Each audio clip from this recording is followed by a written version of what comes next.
So this beautiful afternoon, we are having a conversation with the chairman of Don Lauren Merrifield Group. He's going to be talking to us about the Nigerian economy. He will talk about the recession we are facing and profess solutions to the experience we are having right now. So let's start with the economy quickly. What do you think will end this recession? Nigeria's recession has been long coming. You know, we've made what I'd call many spurious mistakes, you know, in the past, and we're just beginning to pay for some of those mistakes. So, for instance, too much of consumer spending rather than investment spending. You know, we consume rather than invest. When oil prices were at the highest, rather than save, we were spending, buying private jets and so on and so forth. So obviously that has to come to an end. And then we have to now face up to reality, especially when you're in a market or in a country that a lot of people would say its economy is like a call option on the price of oil, which is very sad.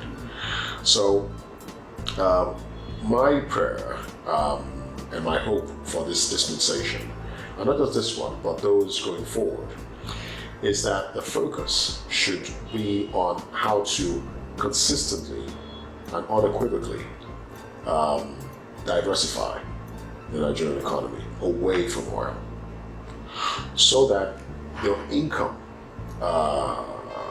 can be smoothened out. You know, a company is like a country is like a company. You know, your income, if your main source of income is a very volatile commodity, and you don't have anything that smoothens it out, then your country or your company is just going to be like a yo-yo, up and down. So my prayer is that at least for the first time, the country, can start really taking concrete steps. We talk about it all the time, by the way, but actually taking concrete steps to move it away from oil as the major source of revenue for the country. 1, 2. For the first time, the country needs to believe. In other words, the whole idea of made in Nigeria, by Nigeria, things can be made by us. That thinking has to take root. Like someone was saying this afternoon, India said if we cannot produce our own cars, then we'll ride bicycles. If we cannot produce our own clothes or our textiles, then we'll walk around naked. The age-old saying of necessity is the mother of invention. Okay, comes to play. We have to get to a point where the country is almost at breaking point for us to change our mentality. We still can't produce our own steel, so we can't produce our own cars. We can't produce our own. And you know what is so sad is that when you speak to the average, when you speak to Nigerians generally, very intelligent people. So we're always finding what's that dilemma? Why can't we move away from this vicious circle of today we're rich, tomorrow we're poor. Today we're rich, tomorrow we're poor. I move to a point where there's some level of consistent growth. It may slow down, but consistent growth.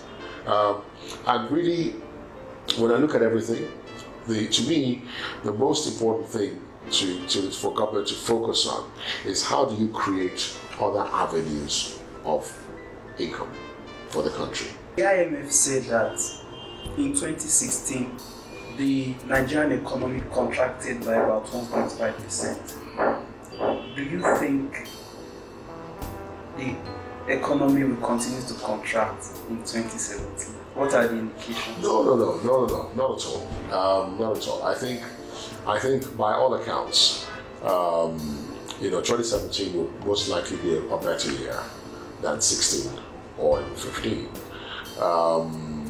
You can already see the budget.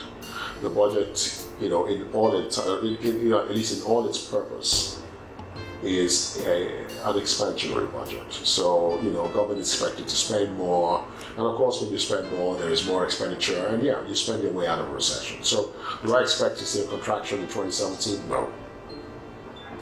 If you look at 15 into 16, there's always a lag time. Buhari's government came in May, yeah? And even before he came in, activities are already more or less stalled. You come in, activities were continuously stalled. Ministers didn't come in until God knows how long later.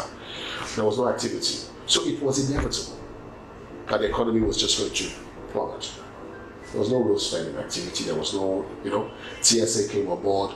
All the monies were just taken out of the system into one corner. So, a contraction was inevitable. I mean, we basically put what I call the building blocks in place for a recession. All right. Hopefully, the government is seeing that that's probably not the best way to go, and you can see the budget coming through. The only issue I have is, it's as if government will do everything. Government cannot do everything. The private sector is about 50% of GDP. Where is the private sector in this? That to me is just the missing, jigsaw in the puzzle. Your private sector is probably your biggest sector, and every time it's like government. No, it has to be a handshake, a partnership between the private sector and government. That doesn't seem to be happening.